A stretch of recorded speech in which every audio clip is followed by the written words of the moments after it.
Hello, Peter. Thank you. There's no sense of the impending doom. Good evening and welcome to Poetry at the Dalí Museum. I'm Hank Hine, I'm the museum director, and it's my honor to introduce tonight Helen Pruitt Wallace, former Poet Laureate of St. Petersburg and Poet Laureate of the Dalí Museum, perpetually. And before she introduces Asa Drake and Rick Campbell, our readers tonight, I have asked Helen to read one of her own poems. So you're in for a treat. Please welcome the curator of our poetry program, Helen Pruitt Wallace.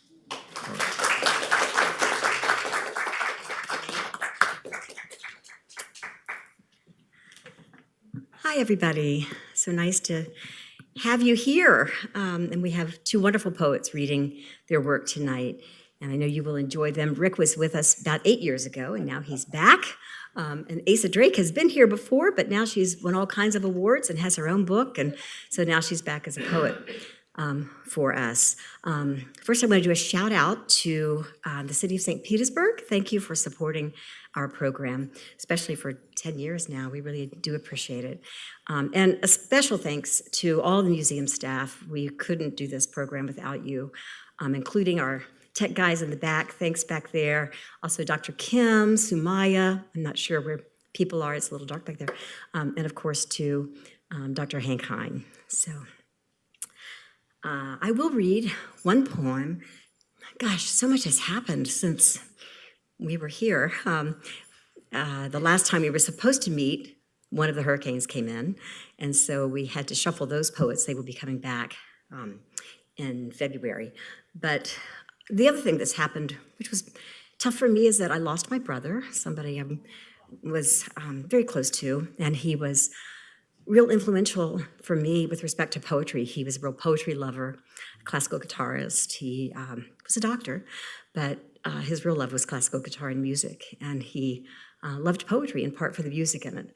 And so there was one poem that I wrote a while ago, and he was so sweet and supportive. Every time I would see him, he would ask me to read him this poem or perform this poem for him. Not every time, but often. And so I thought I would read that tonight in honor of Creighton. But you should know it's a villanelle. That's a French form. You're going to hear a repetition of lines and also a repetition of a rhyme scheme all the way through the poem. Cardinal at the bedroom window. Red wing, black beak, and eye whirling mad at the pain, whacking it over and over, as if to crack a life he never led, or worried a wound that never bled nor healed. Crazed as a thwarted lover, red wing, black beak, and eye whirling mad. And in the room, a chair, table, and bed, nothing to lure a bird. Yet how he hovered against this crack of light. A life never led haunts us like something inside bred of fear. What do we do when suffering, that wing, beak, and eye whirls madly around us? Listen to it knock. Should we? Do we dare let him in? Or cover up the crack of life he'll never lead, hoping he'll leave? Some wounds never bled, though we worried them over and over. Red wing, black beak, and eye whirling mad. What happens to lives never led. Thank you. Thank you. It is a true pleasure to have Asa and Rick with us tonight. And I'm looking forward to hearing lots of poems that I haven't heard of yours over the last 8 years, Rick, and you're also writing essays, and Asa's, since she was here with us visiting with another poet. Asa is a Filipino white poet in Central Florida. She's the author of Beauty Talk, winner of the 2024 Noemi Book Prize, forthcoming in spring 2026. Her chapbook, One Way to Listen, was published by Goldline Press and is the winner of a 2023 Florida Book Award. Congratulations. A National Poetry Series finalist. She's the recipient of fellowships and awards from the 92nd Y Discovery Poetry Contest. That's a big deal. The Sundress Publications, House and Idyllwild Arts. Her poems can be found on the Slowdown Podcast, the American Poetry Review, and Poetry Daily. Please welcome Asa Drake.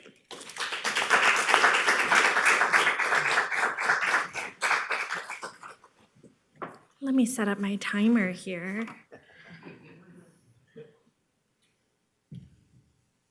We're not allowed to banter. We can banter a little. Well, thank you all for being here, and thank you, Helen, for that really kind introduction. Thank you, Rick, in advance. I'm going to be asking you for a lot of advice as I get ready for my book to come out. And thank you all for joining us today. I'm really excited to share with you some poems from my chapbook, One Way to Listen, which we have out front, but also from two new projects that are starting to find their way into the world. To someone who's heard I love you too many times. The couple who owns the restaurant that makes you feel safe with homemade bean curd uses a variation, I love your, and the stipulation of achievability, you would have such beautiful children. So many people are interested in how you may multiply, even if puberty made you cry, the way a parent says I love you to their half of your body. Or do they address the parent they loved, whose recessive lack of underarm hair lives on as a party trick? Every time you undress, your Lola enters the bedroom with you. That special mestiza mystique, which a friend bemoans belongs to some mestizas and not others. She doesn't know another way to say I love you. I worry my mother will die and I will know nothing. Sometimes history is too beautiful to be believed. Nani sold gardenias wrapped in banana leaves until dinner time. Then she found better ways to earn a living. Years later at an American restaurant, I'm mistaken for a waitress wearing all my silk. An accident I knew in my body, like the pride I felt when my mother said I have narrow feet. Mother warns me, nothing will change. I'm alive and you don't know anything. It was winter when my mother spoke. Apples rolling in the back seat, the fragrance shifting off-site under the great deterrent of rain. It's still winter, with a brown leaf staining my work slacks. I smell the tea olives working up spring or the luxury of that kind of thinking in January, when I explained to another, my lunch wasn't useful. All my life, I've wanted to live with my stomach to the grass. I've wanted to eat from community gardens. I wrote a lie, I'll admit now. I didn't eat the municipal fruit. I bought the Cosmic Crisp over the Honey Crisp for $1 surcharge because I wanted extra shelf life. The last day of the week, I split the apple to decide if it's for sharing or eating whole. It's a luxury to have your hunger. I'm sure I don't need to go back, but can we go back to the restaurant? I am laughing at the woman at the table next to mine, about the woman who would have me serve while I celebrate. She was going to eat 1 dish, and I've ordered 5. You know I'll still leave hungry because I don't tell you what I eat. See the phoenix with its mouth and feet grasping for 2 servings. I am where I come from. So I'm always a little nervous when I read this poem because it's not the nicest one to my mom, but my mom swears this is her favorite poem because she gets to talk in it.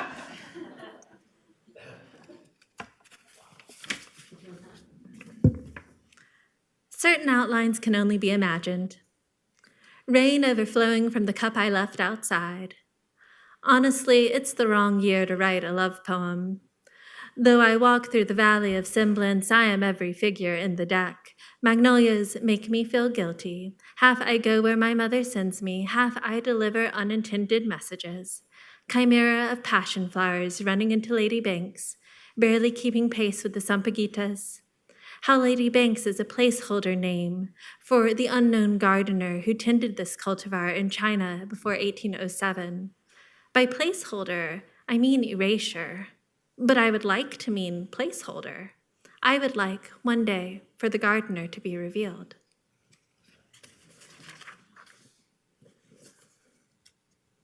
I I'm interested in how animals teach us pleasure. Sometime the thing that may destroy your home sings. I love that song too. Room for uncertainty. Make room in yourself for the longest sentence you have yet to say. That was my only singing lesson. For safety, I abandoned any clothes preoccupied with language, even a dry, rotted rice sack, with the word sweet, even hair clips inscribed with clarity, don't, and touch. Today, I looked for the smallest iteration of myself. I am thinking of ordering plums from California because at this moment they are on the tree and at 11 a.m. they will not. I am in love with this kind of transparency. Room for uncertainty. A friend reads fortunes in my hair when my lover won't. Love refracted between us to make everyone in the room more beautiful. And still someone enters to ask if I wasn't born lucky.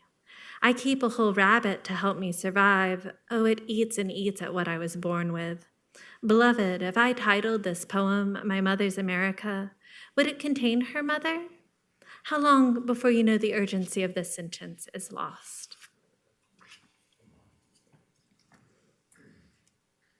Oh, this is a favorite of mine. It just took forever for it to find a home, so I'm always unsure to share it. So you're the first audience to hear this one aloud. Maybe the body is a loved one. Even the chimera has siblings and children she resembles. Her lover has 100 minds, all of them snakes that emit fire and every kind of noise. Her children come out almost all lion, barely any snake, no remaining goat. Her daughter speaks and has human breasts, but sits like a four-legged creature. So want is some undeveloped skill that mirrors the skills she has. If asked to describe the Sphinx, we're given the limbs from animals. She sits at the dining table, one leg up on the chair, knee to chest.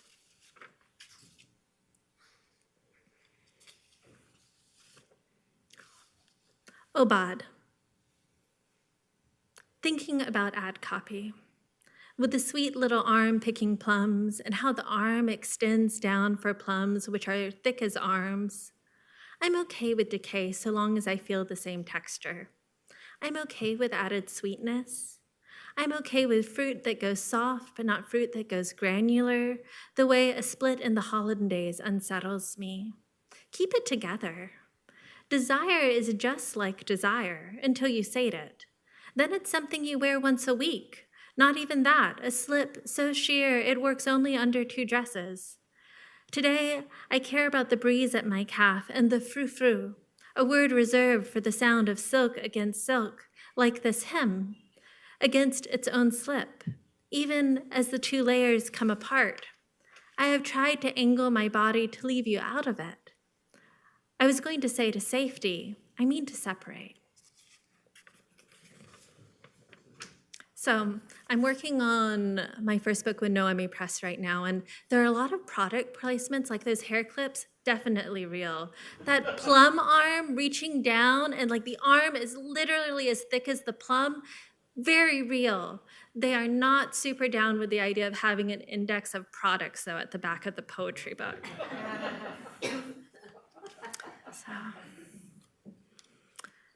So this poem is actually, if you've ever gone to the Poets Beach in Seattle, I was told this is a beautiful beach. And when we got there, it's right under the interstate. So it's like all of these like trucks going above us and like a bunch of like seagulls, but also dead seagulls like stuck into the rocks. Anyway, here's a poem to Poets Beach. Wading into the river beneath the interstate. A germination space. Then the glass between what you love today and what you loved yesterday. Vibrant, rich actions. Vibrant, rich growth. After Eden, everyone goes home to plant seeds, to say we love the unrelenting aspects of the world and carry them with us into its aftermath, which is full of potential. You are rebuilding the garden someone taught you to love. Tucked into the erosion, the river at work semi-trucks above us. How do you decide which of your parts you won't submerge in fresh water? On the bank, a bird rebuilds her nest above the tide line. Mothers say happiness is inherited. Sometimes the garden is made of stones. Care first, decide about love later. I do love talking about my mom, and the one thing she takes away from this is that's true. There are gardens made of stones, and you use a rake for them. So, okay, I did pick that one. This one's a little local, but I like it. Let's try it out. After Florida's 6-week abortion ban takes effect, the mail carrier comes to the door to say she's been watching the peach tree for weeks. So I give her the fruit I'm most jealous of, a friend's analysis. You gave up a responsibility, I think, or you gave away a vice. Now it's delivered. It's early May. I pick peaches in the dark by smelling the red cheek. I think I could have kids like this. Probably the most mundane thing to do in early summer. Everything right now feels heavier than it looks, and that's how I know it's time to eat. I take fruit to the airport to sweeten my appeal, but really I distribute the raw fruit so I don't have to plan for the future. The airport is on the other side of the forest. When I drive through at 4 a.m., I can't distinguish the treetops from the night sky, so the trees take on an impossible height. I count 15 deer before I stop counting. She asks, "Are 200 peach pits not enough?" I say I could eat. Though I've reached the point where any unripeness erodes my tongue, like that brand of candy we ate in the early 2000s and celebrated for its total destruction, as we ourselves engaged in new warfare. Then I thought peach was not a possible warhead's flavor because lemons and watermelon and apples are more transportable, more warlike. This week, the U.S. Navy is engaged in live and inert bombing in the Ocala National Forest. Movements not far from where I live. On Facebook, a man calls them freedom seeds. Mine, too, is a comparison that undercuts the exercise being prepared. Which is more violent? The answer should be obvious, but I'm concerned lately by how I grew up eating candy with a white head exploding into a small mushroom cloud, and how this is typical of settler colonial order, so much so that I don't recognize the bombs as bombs, but as something innocuous and natural, with a future. The most terrifying deer are the ones in motion. Doesn't matter if they're moving away from the road or towards it. My friend Jimin Saw calls that last bit about the deer a tale, which is vestigial from the writing process, but I still find it really precious, even if it's unnecessary. So I started from a slam background, and I, as a result, get really excited when I have a chance to share really fresh poems. This is a poem I wrote a couple weeks ago when I went with my partner to Treasure Island to see his parents' house. It was not in great shape, as you of all audiences will probably know.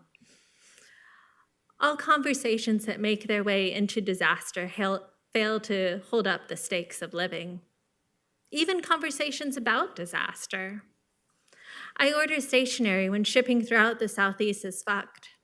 I resist making an offer of housing to unhoused in-laws, but I invite a friend off the internet to live with me. When the county announces a no-flush zone, everyone has work through another state and a teammate who hasn't the bandwidth for another delay. Someone's toddler rejoices in her temporary reprieve from the toilet. She pees all week in the grass. I had not imagined a God gaze separate from a Eurocentric gaze. Wine and cake are plentiful. At the party, everyone takes turns in the self-driving car, which attempts to overcome sand dunes and appliances along the assigned route. The beach is closer than ever and what we all want. Even now, someone admits, the world we don't safeguard probably stays. Okay, I'll read two more. This is from a different hurricane when I was working with the library in Ocala. During the storm, the city reassures me. By reporting the number of staff on standby, I am also on standby, ready to reopen the office, which means I have time to list the conditions that would make me happy. Overnight, the landscape shifts under a new slip as gossamer as the words I'm lucky. I dislike how a phone tree has no roots and starts from a radial center. This is obvious, but there's no way to talk back to the heart of it. The heart is a list of demands I answer one by one. I promise I'm not as snarky at work.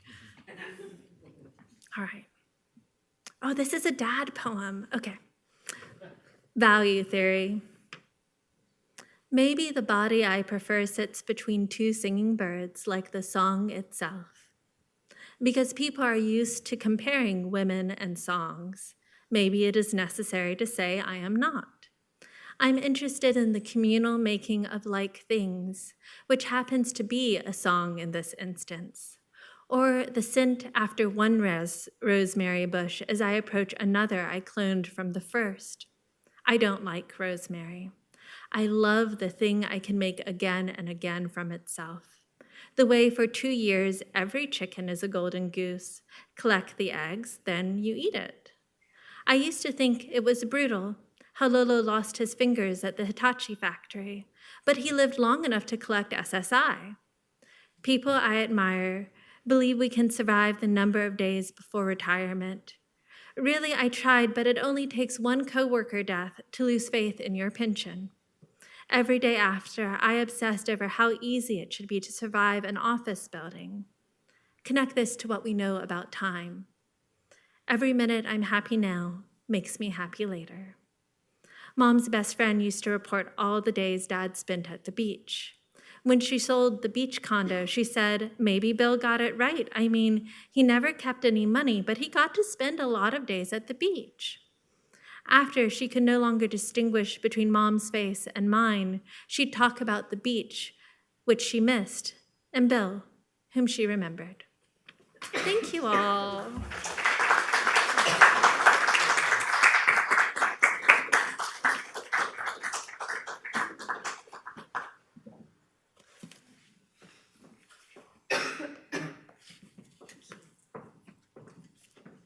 Thank you so much, Asa, and I look forward to hearing a little bit more about your Filipina background when we have our Q&A, and how that influences your poetry and where you go. So enjoyed those very much. Next we have Rick Campbell, and it's especially fun for me to have Rick here. Rick and I knew each other back when I was in graduate school at Florida State many years ago, and Rick and I and Donna Long, whom I miss a lot, I'm hoping maybe she's watching us, co-edited Isle of Flowers, which is an anthology of Florida poets writing a lot about place, but not just that. And but Rick was a big Anhinga star always, and so involved in the poetry scene there, and was kind to take me under wing when I first started coming up there. So he is a poet, an essayist, and he lives now on Alligator Point, which is, of course, in North Florida. His most recent book of poems is Fish Streets Before Dawn, published by Press 53. A collection of essays, Sometimes the Light, was published by Main Street Rag Press in 2022. Other poetry collections include Provenance, Gunshot, Peacock, Dog, The History of Steel, Dix Mont, Setting the World in Order, The Traveler's Companion, and A Day's Work. I think I have most of these, which I've enjoyed.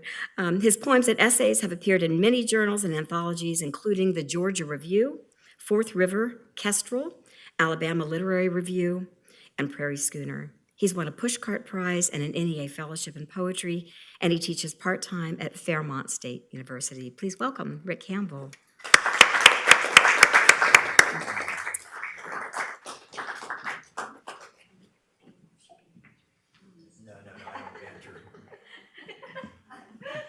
I have never bantered in my life.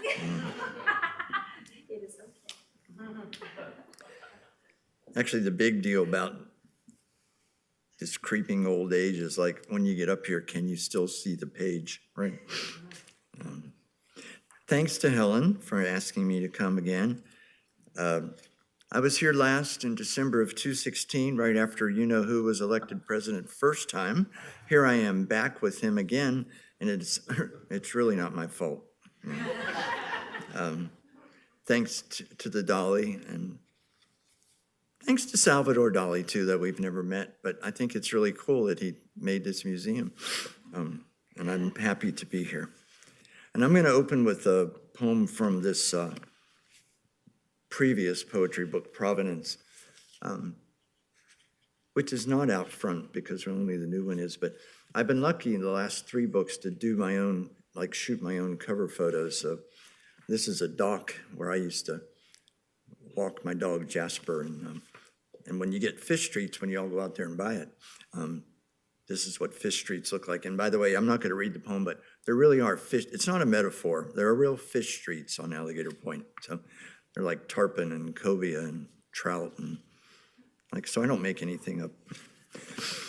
But anyway, I'm going to open up with this poem from Provenance because it's more or less set in Tampa. Gianna Rousseau, who I'm sure you know, she did an anthology, I think it was called Chasing the Light, and it was sort of based on historical photos of Tampa.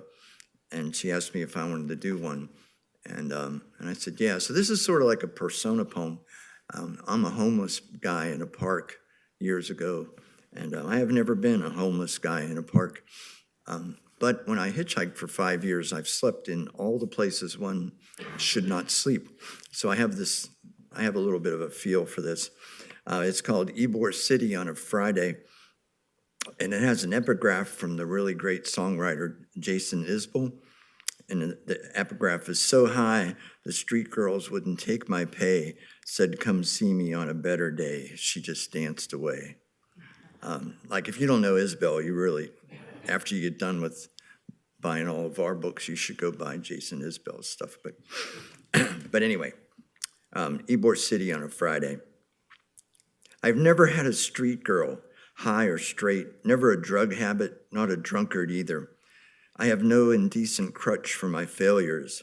I've studied most sins at a distance. In this new old age, if I'm a tattered man on a stick, I've come here through my own neglect. On this bench, I watch the street girls. They know I can't pay. Still they smile. Our hearts go out to each other like pigeons picking the park clean. Blessed are warm nights. Blessed are warm nights. Curse the rain and mosquitoes. The understory below the banyan feels safe, though rain and roaches rattle thick leaves like those punk bullies who cruise the park at night. I would die in Pittsburgh, bent into a corner door. We know to come south, new era pioneers, not looking for the dream, just to sleep and wake when the streetcars clack past. The gas company lights are stars in a heaven we'll find wanting someday. I always get Pittsburgh into every book because I grew up outside of Pittsburgh, and I'm under obligation to mention the Ohio River and Pittsburgh and the Beaver Valley at some point in time.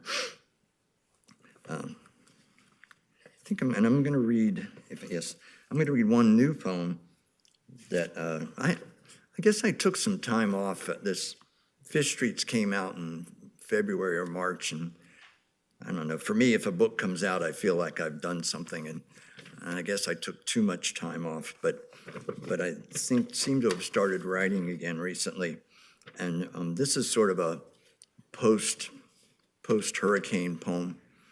We didn't get hit like you guys did. The last 2 hurricanes, though they were supposed to come like right over my house, they changed their mind and went other places. But my backyard's been underwater for a long time, so it's sort of about that kind of. And there's this, I don't know if you know this, but it's called aerial flooding, and it's when something floods, but it's not, it's not water from a river or water from a lake. It's just water from puddles, like too much rain, and so it's more or less about that. It's called The Flood in the U.S. Mail. In my yard, aerial flooding, puddles, lots of puddles, which become one large puddle that stretches along the fence line and covers the neighbor's yard too, where only the mound of his septic tank rises like an island, where Noah could have left an animal or two, small ones, hedgehogs, muskrats, if he discovered some of his charges too promiscuous, too prolific, were overcrowding the ark. Around Septic Island this morning, 5 egrets stalk long-legged in green water, rich in bugs and frogs and things, surprised to find themselves in water that last week was land. More rain coming. I find my waders and make my way to the street. My mailbox rises like a lighthouse across the deep. The mail, as we know from Herodotus, comes despite floods or gloom of night, by jeep and a woman with long gray hair. Just in the last couple of days, as my backyard reemerged from, the water was deep too. It was like 8, 9 inches deep, and I'd look out the window and there would be egrets and herons and feeding the backyard. And now a couple poems from Fish Streets. I also want to thank Dawn and Lisa down there. They are putting me up at their place in Tampa, and I'm in the Love Shack by myself, which really undercuts the whole Love Shack thing. But I'm behaving, and but we have known each other for a long time, and they have graciously put me up and listened to my stories, which I do banter a bit. But this is called The Wild Lament of St. Teresa, and one of the reasons I started to read it is that Dawn and I both knew Richard Eberhardt, one of the great American poets, and he used to come down to Gainesville and teach in the winter when he was escaping Dartmouth. And so Dawn and I both, Dawn and I both used to hang with Richard Eberhardt, and he was this lovely man. I never learned a thing, but he told these great stories, and he was telling a story once about sitting around in Adirondack chairs, which I didn't even actually know what they were, with Bill Williams and Bob Frost. And I'm like, shit, man, Bill Williams and Bob Frost, who are they? I don't know them. And it's only later did I discover it was Robert and William Carlos. But that's how being with Richard was, So anyway, The Wild Lament of St. Teresa is, I'm playing off of one of Richard Eberhardt's great poems in this one. 2 days storm, the beach rack grass, dark feathers from a tern, skimmer, a gull. We talk about love and death, suspect choices, derelict results. We walk beyond my usual end and finally find it wrapped in grass and shells, its long neck curved, not as in flight, not as in swimming, but as in dead. I nudge the white collar with a bare toe and think of Eberhardt's groundhog in the golden fields, his wasp and the breath of life, Stafford's deer tumbling over the cliff. Here it is, a loon. We turn back into wind slinging a rain shroud like a slow, soft parade. Eberhardt's great poems, he had quite a few of them, but one was about the groundhog they would go visit and poke around and examine death, and the wasp that he would blow his breath on and see if he could bring the wasp back to life and stuff like that.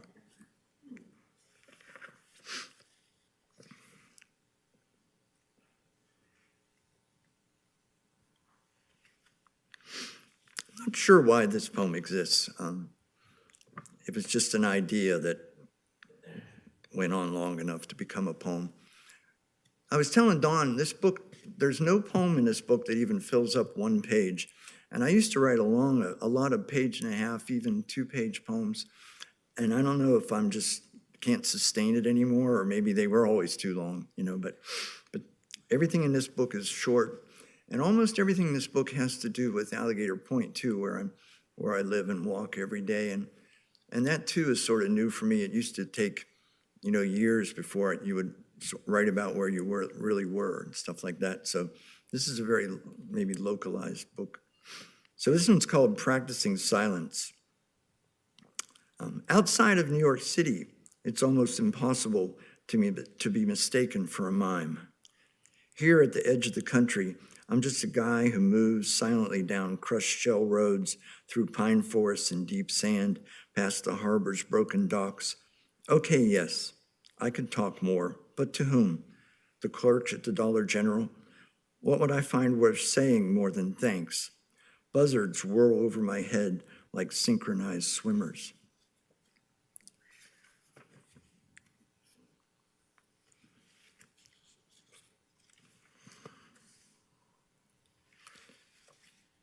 This is a new poem, but it's about an old thing. Back in the early 70s, I lived in the Palm Beaches, West Palm Beach, Juno Beach, all that stuff. And I was telling the story, but there's a bunch of us that lived in these big, tall sand dunes in Juno Beach. And one guy had an old circus truck, and I had an old VW bus. And it had a tendency not to start, like a lot of my cars. And I figured out how to jump the solenoid in order to start the car, which in an old VW bus means you have to roll under the bus by the back tire and stick a screwdriver up there and bridge the poles of the solenoid. And it's like really a great idea to not have it in gear. Because if you jump the solenoid and it's in gear, it rolls over your head. So that's this is an instructional manual. But the other part of the story, I guess I'm bantering. It was the first time I went over to this young woman's house. We were going to go out on a date. And so I pull up there, and I probably should have worn a shirt and maybe cut my hair or at least tied it back. So anyway, I have this really long blonde hair, no shirt, roll up to her house. And of course, the bus won't start. So I open the door to find the screwdriver, and I was living in the bus. So her mom is like looking, and like everything, beds, clothing, everything's in the bus. I'm rolling under the bus with the screwdriver, and her mom like let her go out. I was like, and then we got busted that night and taken to the Palm Beach County Jail, and we weren't allowed to see each other anymore. So essentially, we got married. So anyway, this is sort of like either how to jump a Volkswagen bus or how not to enter into a courtship thing, right? Jumping the VW bus. It works like this. Take it out of gear, turn the key on, get your screwdriver from under the seat. Walk back to the right rear tire. Are you sure it's out of gear? Reach up, lay the blade across the solenoid terminals. Having little faith and prayer, start rolling from under the bus. Let your breath out as the damn thing starts and does not crush your skull. Smile if someone is watching. Be cool as you dust the sand off your arms and legs. Climb back into the front seat. Don't stall the car when you shift into first.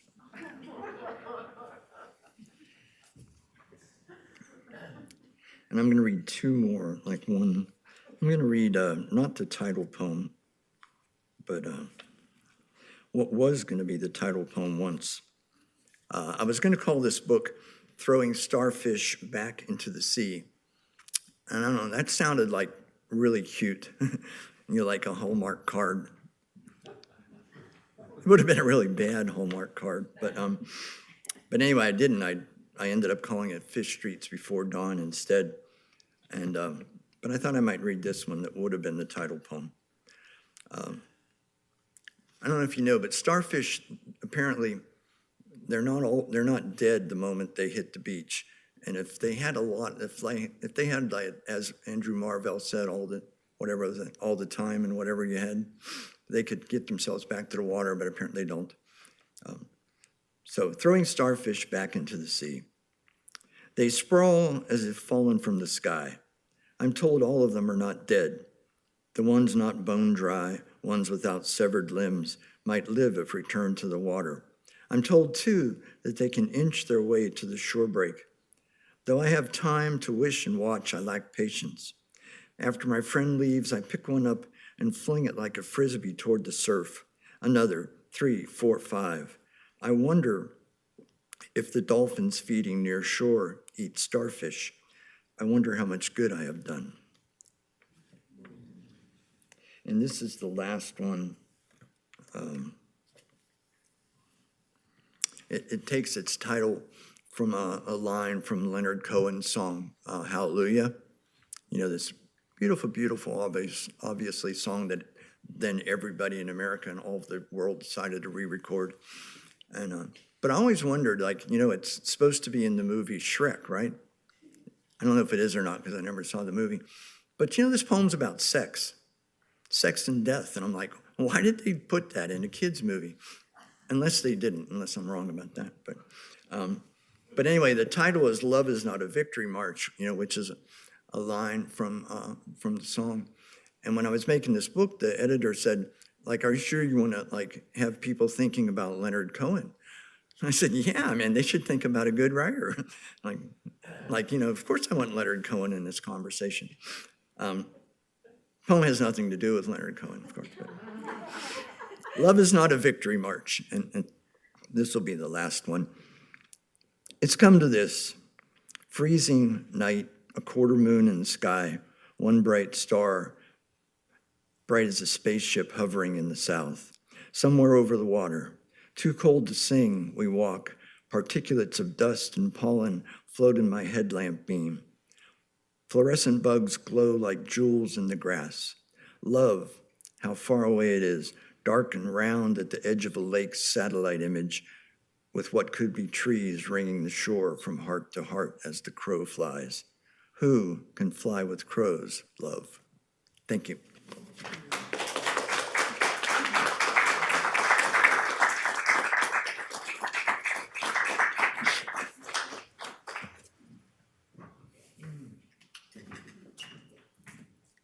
Okay, thank you for those poems, Rick. We're going to segue now into our Q&A. But first I want to do a shout out to Tombolo Books. Rick and Asa's books are in the back. Please buy them so you can read more of their good work. And thank you to Tombolo for all the terrific literary events they have in our community. They've added so much to what we as writers and readers do here in St. Pete. It's wonderful to have them, so we appreciate their good work. And also a shout out, many of you are writers in the audience. I appreciate your being here. We all do, and I can't see everybody, but thank you for being here, and I'm hoping your own good work is coming along and that you find interesting things in our readings that you can apply to your own writing. So let's with Hank's help, let's go into the Q&A. Would somebody like to start us off? And there's a microphone that will come down to you if you raise your hand. So somebody want to start? I can if somebody doesn't want to. What I would love to have you guys both talk about, you both write about place in very different ways. And Rick, I forgot to say in your introduction, Rick sends out these amazing photographs of Alligator Point. They're stunning. And I don't think I knew when I lived in Tallahassee that he was such a fine photographer, but you really are. And I love seeing the photographs that you send. Can you both talk a little bit about the way place influences your writing, again, in very different ways, you tying it into your background with your family? Asa, you want to start? Yeah, I'll go ahead and start us off. I know I grew up in South Carolina, in Kingstree, South Carolina, a town of 2,000 people. All of my cousins have bright blonde hair and blue eyes. They're known as the Mouzons. Mouzons have a very particular look, except for me. So everyone in town, the one thing I did love growing up is everyone knew exactly who I was, whose child I was, and that I should be under best behavior. But the thing that I really have liked about place, and I've noticed this going between the Philippines and South Carolina and here, is that I'll see the same plants. And part of this is that we have invasive species, or sometimes I think of the word guest species. But we have this overlap of nature that in the end makes me feel very much at home and makes me feel, even when political climate may not necessarily be as welcoming, that this is a place for me. And that's something I always try to pay attention to, and it gives me a sense of certainty, but it's something that I definitely record in my poems too. Thank you. Yeah, I do write about place on more than anything else. I hope I have ideas too. And I write a lot about music. I steal from John Prine and Bob Dylan and Jason Isbell and stick them into my poem absolutely unattributed. But I grew up in a little town, a little steel mill town on the Ohio River north of Pittsburgh. And then I had to leave there when I was 14. You know, my mother and father divorced, and I was dragged to Florida. And so I sort of mythologized this place. And then when I finally went to college, I was only like 25 when I went to college, but I was the only person in Gainesville who even knew where the fucking Ohio River was, you know, and they didn't know where Baden was or Economy. They barely knew where Pittsburgh was. And, but what it did is it gave me like a subject, you know. No one knew what I was writing about, so I didn't have to be accurate. You know, I completely mythologized the river, the mill, and it was all I wrote about, to the point where I was banned in the workshop. I had to go 2 weeks without mentioning a steel mill, the Ohio River, or the Pittsburgh and the Beaver Valley. And I used to live in fear that I'd become famous enough to be invited to read in my hometown. And there'd be all these mill hunks out there. They go, and I'd say something about the J&L foundry, and they'd leap up and they go, "That wasn't a foundry, man. That was a blast furnace." And I would apologize and promise to get it right the next time. And then I hitchhiked across country for 5 or 6 years. So, in fact, I used to try to record all the places I read. And the inside cover of this book says, "I've been everywhere, man. I've been everywhere," like, you know, that old song. So yeah, I write about place, but it's not like I live there. You know, I pay attention. I read my road maps and my atlases sometimes just for fun. I want the real names of things. You know, I want to know where Tehachapi is, you know, and stuff like that. So, but I think it's the authority in my poems, you know, is that sense of, in fact, I got accused by a woman once I was telling her about her hometown, and she thought I was just trying to pick her up and take her home, which I was, but I actually knew what I was talking about. I'd hitched through 48 states in this country, and, you know, I memorized the interstates. I slept under the overpasses and stuff like that. So that's my authority, I think, is, and what's different now is not that there's only one place, but, you know, 80% of Fish Streets is one place. It's Alligator Point. It's me and my dog, who is now dead, walking around and looking at birds and bugs and white squirrels and dolphins. Interesting. Yeah. Other questions? Anybody? Yes, down in front. As creative people, I'm wondering, how did you land on poetry to express yourself? What was it that, or did something, did you read an author that all of a sudden you were like, okay, I need to do this, I need to write this way? And if I could be a bother, could you? Oh, you can hear me, sorry. Okay. What I was wondering is, as creative people, how did you land on poetry to express yourself? Because it sounds like you have photography and other ways of expressing yourself with music. So what is it about poetry, and why is that your medium for expression? My story about that's really, really long and crazy, so you go first. I guess mine is very short. I had a professor in college named Joe Weil, an incredible poet from Elizabeth, New Jersey. I had a car because I was from out of state, and as a result, I frequently drove him to New York City for parties and for readings. And he would, of course, have me stay because I had the car. And it seems a little silly, but I really fell in love with poets and the community that they offered, and how New York City was not nearly as dangerous as my parents told me. But I think that was partially because I stayed with poets. This is something I really love, that it doesn't matter how famous the poet. If you're a young writer or if you're a young person who's in the crowd, at some point they often will ask if you've thought about poetry or if you're writing, and they'll look at your notebook and they'll tell you this is a poem. And I don't know if that's true. I've looked back at those notebooks. They weren't very good, but it's a gesture to encourage you to stay. And I was someone who really was looking for a community that would open itself to them and ask me to stay. And I did. I wanted to be a songwriter. I was 25 years old before I read a poem. I was 25 years old before I owned a book of poetry, but I wanted to grow up to be James Taylor. And so I would write these song lyrics. And one thing it took me a while to figure out is that I didn't play music. So I'd write song lyrics and I would give it to my friend Daniel, who was a good guitar player and a good songwriter. And he would steal like 3 or 4 of my best lines and he'd put them in his song.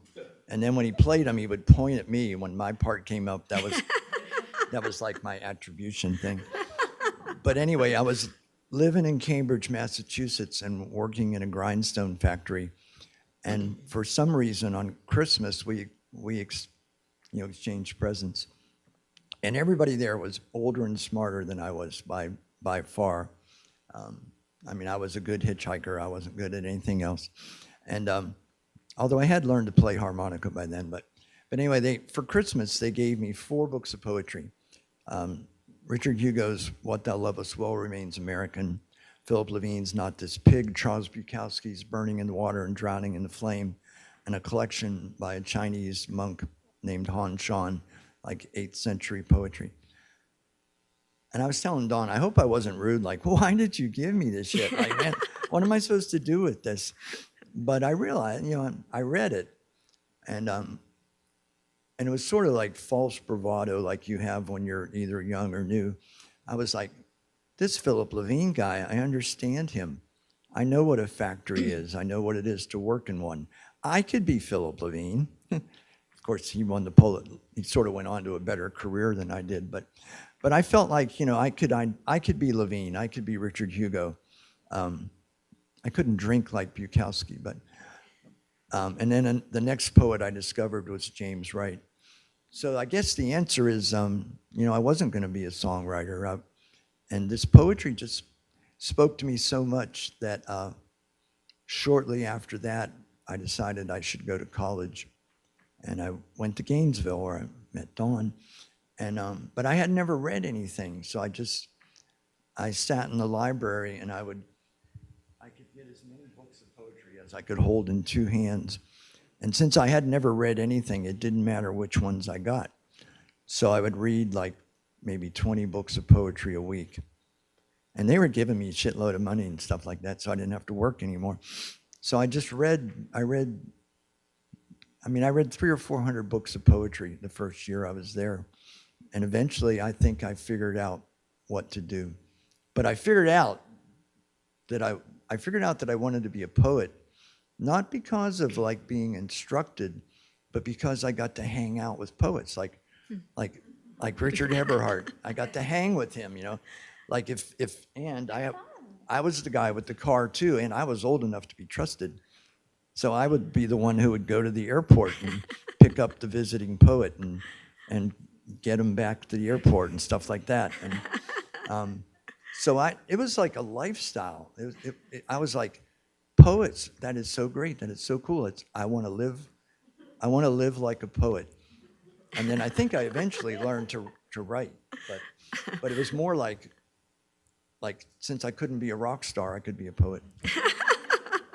I do want to underline, if you are a designated driver, you too could be a poet. Yeah, that's sort of the big deal. And in fact, I've heard stories. Don had to leave his classes at UT about every three weeks and go get the poet from the airport. And my good partner is one of Dawn's students back in the Neanderthal days. And she goes, Dawn was like, every 3 weeks he'd be gone. He'd say, you guys just read something tomorrow. I have to go pick up the poet. And that's how I was. I was always running out to the airport or somewhere. The worst one was I had to take the poet back to prison one night. That was a bad one. Mario Pataki. I had to take him back to the prison in Lati, and they let him out. It was back when we were liberal, and they let him get a degree, and they would let him out to do poetry readings, and he had to be back to prison by 11. And I always wondered, like, or what? So like it's 10 o'clock, and he's not wanting to go back to prison. Like he too liked hanging out with poets, and I'm like, Mario, man, like I don't know what they're gonna do to you or me, but we're leaving. Yeah. And I'd stuff him in my car and drive him back, and it was super dark. There's not a single light north of Gainesville until you get to Jacksonville. And I'm driving him back, and like every 5 miles closer to prison, he would shut down. So like, and he was this gregarious, vivacious, Italian Philadelphia murderer. And by the time we got inside of the prison, he had shrunk, his shoulders had sagged, he had absolutely ceased to speak. And I pulled up to the gate and I let him out, and I don't even know if we said goodbye. He just like struggled his way back into prison. And I turned around and got that car out of there really fast in case I was late, Those are some great stories. Well, I also like hanging out with poets, and one of my favorite poets is also on the stage, and that's Hank Hine. And most of you probably know that Hank is also a poet. So Hank, how would you answer that question? I was sensing their affection for kind of a community of poets as people, but the other community of writers is literature. And sometimes we have so much isolation that we take refuge in that other community. And I wanted to know some of the poets, perhaps not of this era, that give you that kind of company that we desire. So I remember when I was in grad school, I only wanted to read people from the last 10 years. I wanted to know what my friends were reading and like who their friends were reading. And Paisley Rekdal a couple years ago told all of us that, you really need to read outside your own century. And she's right. I've actually been reading a lot of work in translation, and then also going back to some of the classics who, for my generation, weren't taught, like Keats, who is hilarious.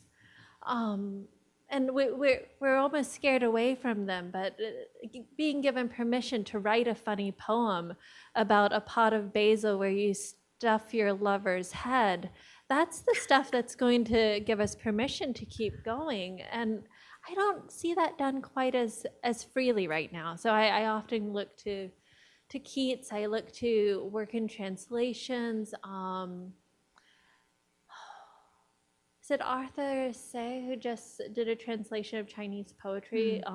Just beautiful poems that are really accessible, but also he's kept the shape and form so that you can feel a little sense of access to the constriction that the poet was working with. And that's been very helpful as I go through and think of the forms that resonate with me now, because I think lately I found myself wanting more formal poetry, which you see a lot with contemporary poets, but I think it's also helpful to look back and see the variety of forms. You have so many of the French repeating forms, the pantoum, just a rich history to latch onto there. I think in the 70s, when I started, you sort of needed permission to read living poets. I mean, nobody taught living poets. If one came to town, that would be interesting. But we did have, they made us read Keats and all those guys, and they were all dead, and I didn't like it. And since I had never had any education, the first poet I read was Philip Levine, and he was only 20 years older than me, and all these guys, except for Han Shan, I forgave him for being like way dead, but I was like, I didn't want to read, and I'm embarrassed now. I mean, I have grown up to read, like, shoot, I read Homer, but I didn't read dead poets. I didn't read dead writers and the other thing is I was an American Studies major, which nobody knows what that is or what you're supposed to do. So I got to do whatever I wanted, and I was like in grad school, I got thrown out of the British Lit class for telling the teacher that every writer in her syllabus was dead. And she said, you don't have to take this class. And I said, you are so right. And so I left, Like, you should never go to college like I did. That's for absolutely sure. But nobody then, I mean, we read living poets, but not because we were supposed to. I think we read them because we wanted to see what was going on now and what what was in the small journals and all that. But I mean, the only poet for years, the only like dead American poet I read Whitman because I didn't think he was really dead, and like Whitman was still talking to me, but nobody else. Like I read Homer, I skipped to Whitman, Other But questions? by the way, community, it's really, really, really important to me. I did, like Helen said, I did Noemi Press for 20 years. So that means I published like, 80 books by 40 or 50 poets. And not a single one of them was a jerk. Like they were all really good people, and they were people that you would hang out with and go to Cubs games with, and like they were really wonderful people. And so for me, I mean, yeah, you write poems by yourself, but I never felt isolated because, most of my friends were writers, and I felt like I had something to do with them. I made their books. They helped me with my writing and stuff. So in that sense of community, I mean, not Keats and Yeats, but that sense of community was really important to me. Although we have Don Richard Moore. Eberhard claimed that he got a biscuit from Yeats's granddaughter or something. So I did have that connection. I was going to say, we have Don Morrill in the audience, who's an Anhinga poet, and he's read for us before, by the way, but yeah, so how many books do you have with Anhinga? You have two, yeah. So a wonderful, wonderful poet. Other questions? I think. Well, I wanted to resurrect the question you were going to ask Asa about her appellation or her descriptor as Filipina white. And of course that resonated when you were your poem or your discourse about South Carolina and the plants that are not native to that place, and that sometimes people say don't belong. So, but you seem to have resolved that, and tell us a little bit about that because it's in your biography. Oh, I don't know if it's resolved. I do. So I kind of started I used to put that I was a mixed race writer, and my dad asked, well, mixed with what? Which is a very dad thing to say. But I also thought he had like a really strong point of, there is a lot of exnomination in writing, which this is just a term from Barth, saying that when we don't say something specifically, we often leave it to the imagination of our readers to insert whatever is the dominant culture. And I wanted to protect myself from the sin of an exnomination, but also I do think there's something to the specificity, and I think that's very much part of my poetic practice, which doesn't resolve any of the conflicts that I address in my writing or that I observe, but I think it lets me name them at least. And I think that offers a little bit of a way in. It allows me a way to see maybe a maneuvering or an action that I can take. I know that one of the criticisms I had most when I was a younger poet was that I would always do vignettes. I would always be looking, but I wouldn't feel that I could do anything as the speaker. I couldn't move. I couldn't eat. I couldn't go out with friends in a poem. And I think offering myself that specificity and starting to pay attention when I pulled away from that, and when I pulled away, that's why I was stuck with the vignette. it just allowed for a richer poem, but it also allowed for a lot more confidence for me as a person and being able to say exactly what I mean. It's not great customer service, but it is good poetry, I think. You know, they have recently, I mean, to be Appalachian, I mean, it's, of course, it had a whole bunch of tragedies and destruction, but that concept is expanded, it keeps expanding north. Like, so I was asked to do a reading for the Northern Appalachian something, and I said, why? You know, I am not Appalachian. Where I grew up, we couldn't even pronounce it. You know, we said Appalachian. If you say Appalachian to somebody in Tennessee, they punch you, you know. So they're telling me now that you know, Wheeling and Pittsburgh are in the Appalachians. And I'm like, no, man. You talk to that Polish-Italian mill hunk in Pittsburgh and ask him if he's from the Appalachians. And we're not, you know. So they keep asking me questions like, what's your favorite Appalachian food? And I go, pierogies. And this woman thinks I'm not kidding her, so she keeps trying to make, oh yeah, the pierogies. I'm like, and I go, man, there's like nothing. I can't be sarcastic or ironic enough to divorce myself from her version of Appalachia. And so I've just decided, well, it's going to get me another reading. So yes, I am Appalachian. Other questions in the audience?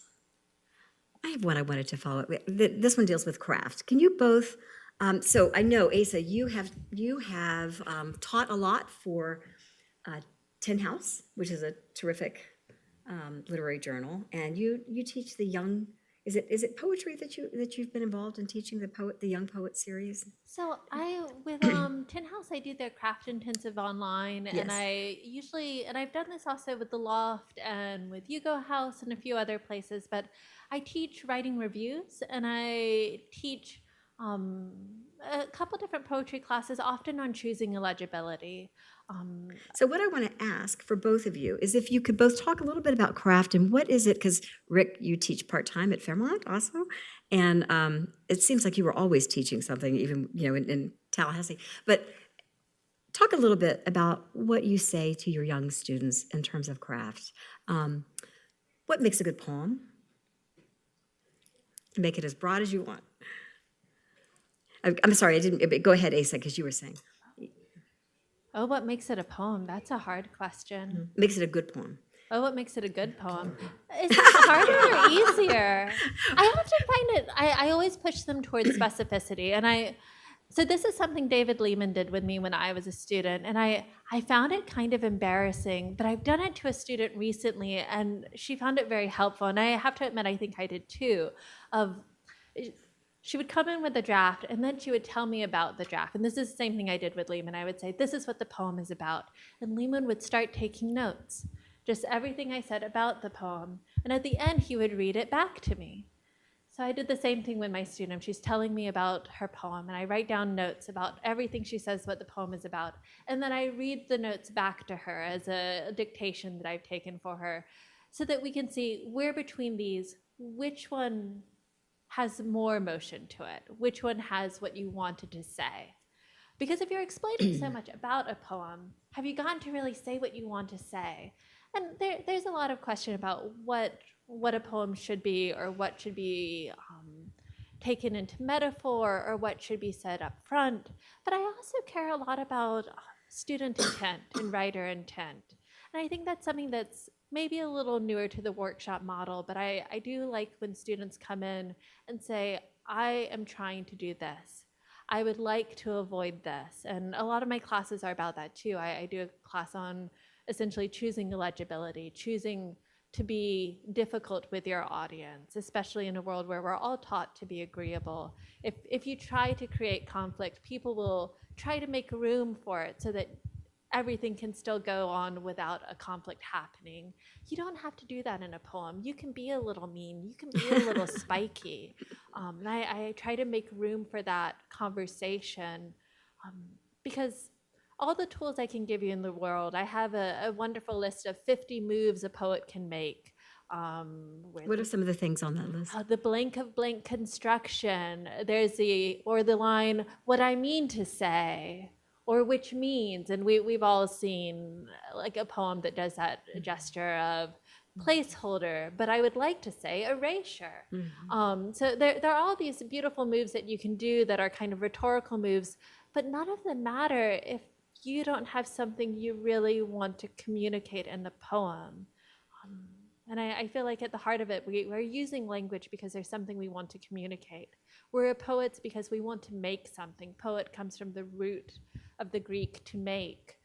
So let's make something that actually says something to someone else. And before we can get to any of the craft or any of the forms, we have to do that part first. And that's how I've been going about it. Yeah, good answer. Yeah. Rick? I don't think I was ever a good poetry teacher. I taught at Florida A&M University, and we didn't have a creative writing program, so we would have a poetry class.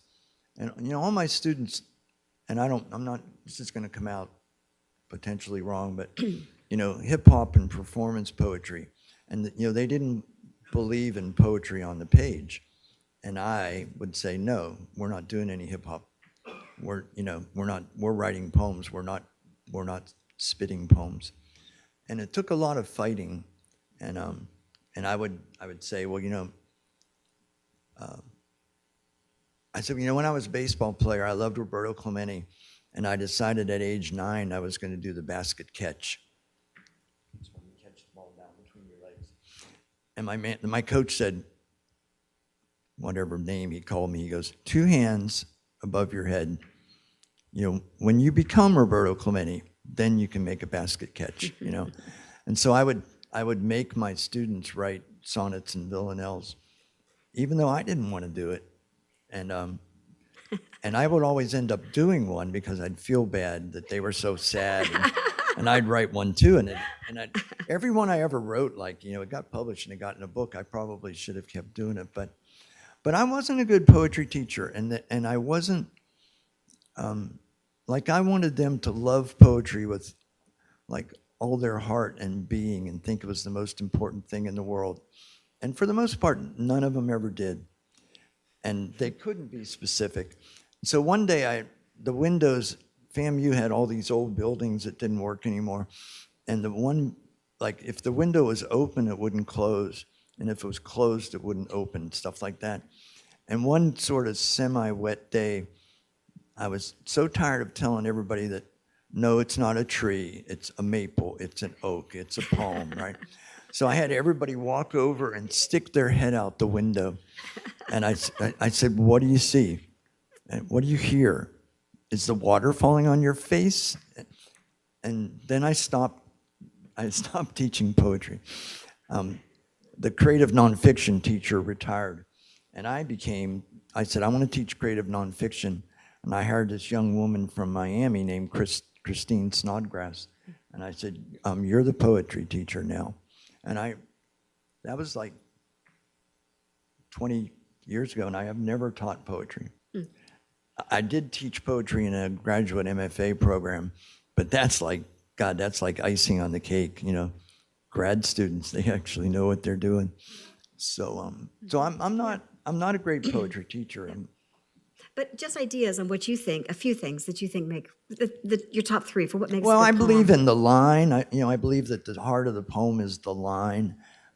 It's even though if you're not writing formal verse, it has to have music. I believe that, of course, in line breaks and how one does it in metaphor. And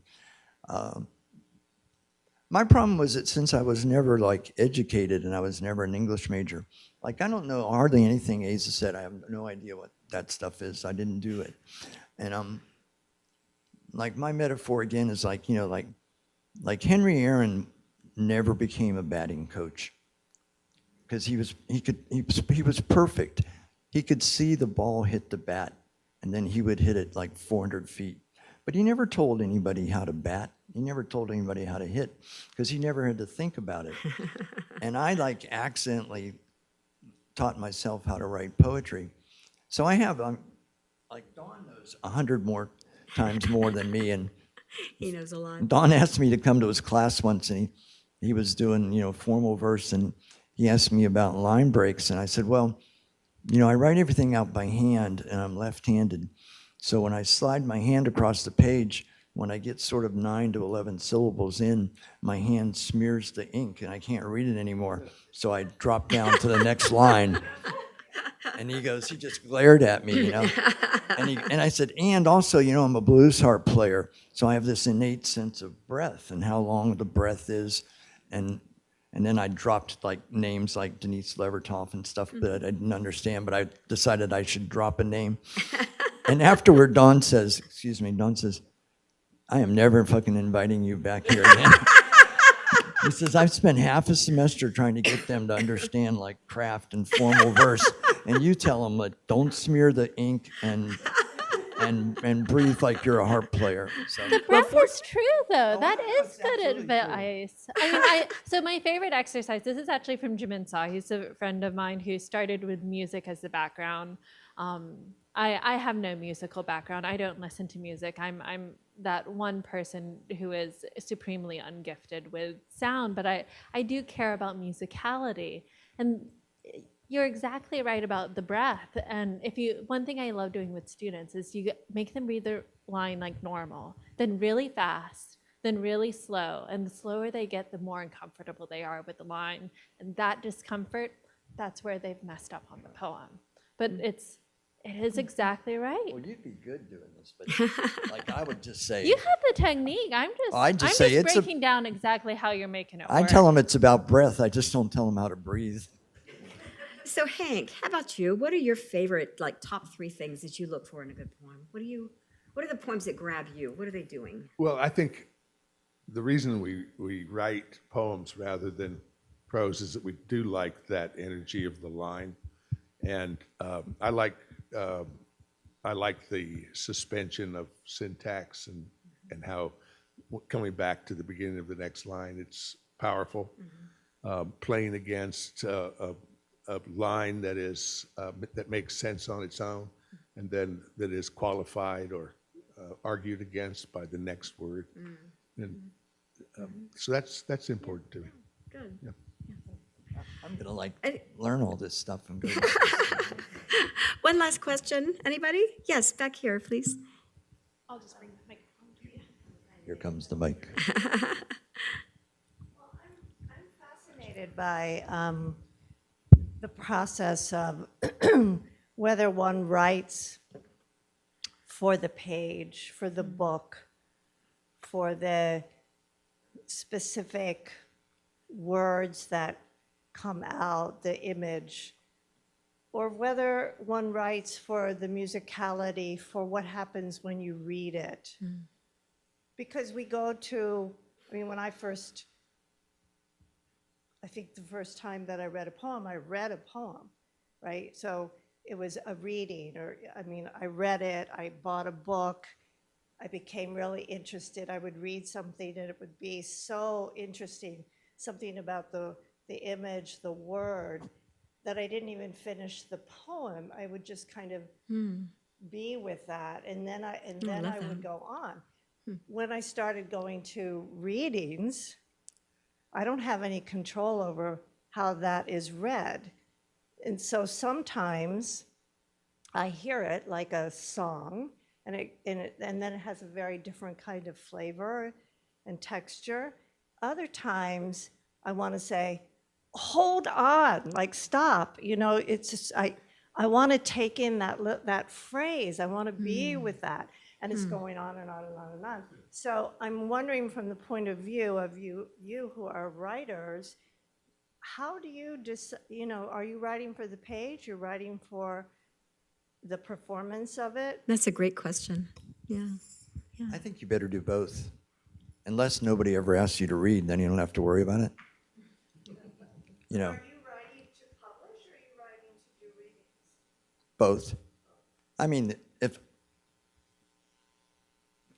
It's none of my business if I've had 9 books from 9 different presses. I have no idea whether I'm going to publish another book, but I'm going to write, and somebody like Helen's going to ask me to read, and I'm going to try to read the poem. I don't write my poems as performance. In fact, my poems look like prose until I break them into lines on the second or third draft. But I think I have a sense of the music of the line. But you know, I hope I would like to do 300 poetry readings a year. I mean, I love to do poetry readings, and I hope I read my poems well, and I hope that there's a give, like you hear the musicality of the poem. But two things. One is you're going to read my poem differently than I do, and I am also going to read my poem differently than I do. Like the poems I wrote 20 years ago, if I read them tonight, I don't think I would read them like I did 20 years ago. Mm-hmm. Like maybe I have some different understanding of the poem, or 20 years ago I had more air, I had more breath, you know, I saw better, you know. I mean, I have trouble seeing the page. Try reading a poem if you can barely see it. So a lot of things go into it, but I just want to write a good poem, and I hope somebody asks me to read it someday. And if they don't, I'd go to Don and Lisa's house and read it to them. And I want somebody to read my poem. Every time I finish a poem, I email it to Donna Long in Fairmont, West Virginia. And she doesn't even read them anymore. I just want the feeling that the poem is not reified until I send it out. So I send it to Donna, or I send it to somebody, and I never expect them to like read it and say anything about it. I don't want criticism. I don't want them to fix my line breaks. But the poem's not real if I'm the only one who's seen it. Interesting. And so that's like, but it's not, of course, a publication. I'm just sticking it in an email attachment.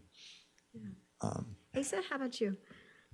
Well, I wish I had the foresight to imagine publication or an audience. I send out poems not believing that other people read them on the end, and I found out that's not actually true. It's actually a little cringeworthy. But as a result, I have a whole book that's coming out of poems that I specifically cut from another book because they were too cringy. And now they're all being published together as one book that I have no idea how to read from.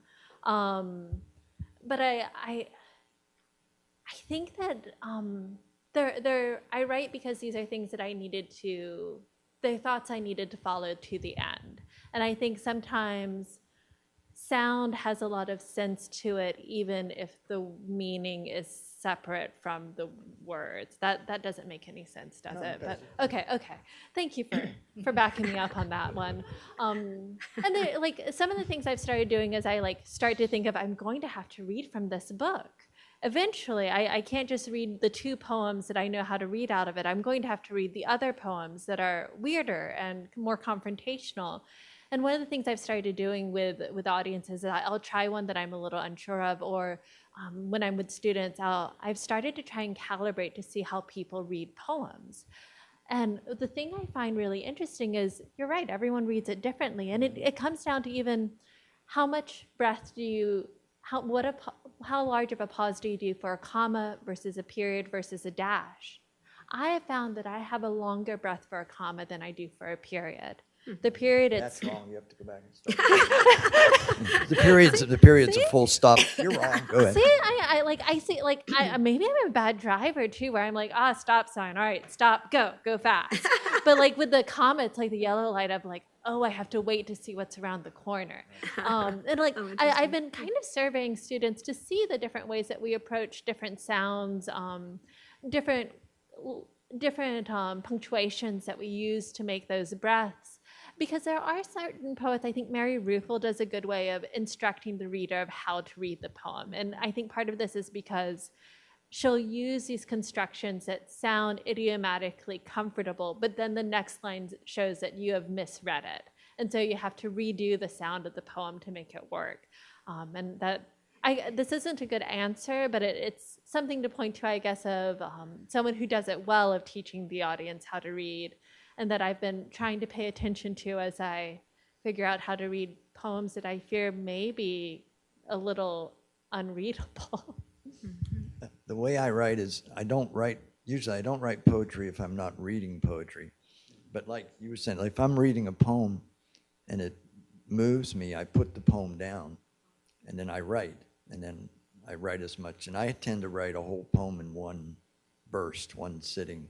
I mean, I'll revise it for months, but I don't write 7 lines and come back to it. I write the whole thing.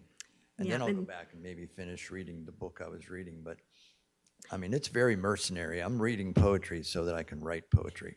Well, and what you just said is completely consistent with Peter Meinke, who is usually in our audience when he's here. He and his daughter Gretchen are in Boston, so they couldn't be here tonight. But in his book, The Shapes of Poetry, he talks a lot about that because he, to get back to your question, he promotes the idea of exactly what Rick said, getting the poem down in one sitting at first, not letting the critic be on your shoulder at all, just getting the ideas down, and then going back and shaping the poem. And he makes the point that he shapes not according to meaning, and I find this very interesting, but rather according to sound. And he trusts the sounds of the poem to evoke the meanings that are in the poem, which you also said, Asa. So he has a whole chapter basically on the question that you're asking. And Richard I think there's Hugo a does lot too. of Richard oh Hugo yeah, said, Richard Hugo, The music Triggering over- Town. That's a great Music book. over meaning. Yeah, and I think that there's a lot of truth in that, and then tightening and shaping, and maybe playing with line breaks, and maybe a poem that seems to be leaning into being a formal poem. You decided, go ahead and go there and see what happens. Richard Eberhart was trying to be, he was like wishing he was Allen Ginsberg one day, and he was like, oh, like Ginsberg and I first thought, best thought. And I said, there is no stupider thing you could tell an undergraduate writing class than first thought, best thought. Because we don't want to revise anyway. And now you just told us not only do we not have to, but we shouldn't. And it was like nothing but crappy poems for weeks, and then Eberhart would suggest a change, and they go, well, isn't that a second thought? That's not a first thought. And it was the same thing. Okay, kid, when you grow up to be Ginsberg, then you can act like Ginsberg, but for now, revise, Yeah, Hank, would you like to add anything to that, or? That question, I think, is a profound one, and it may have something to do with why poetry could be more celebrated, more central in our culture.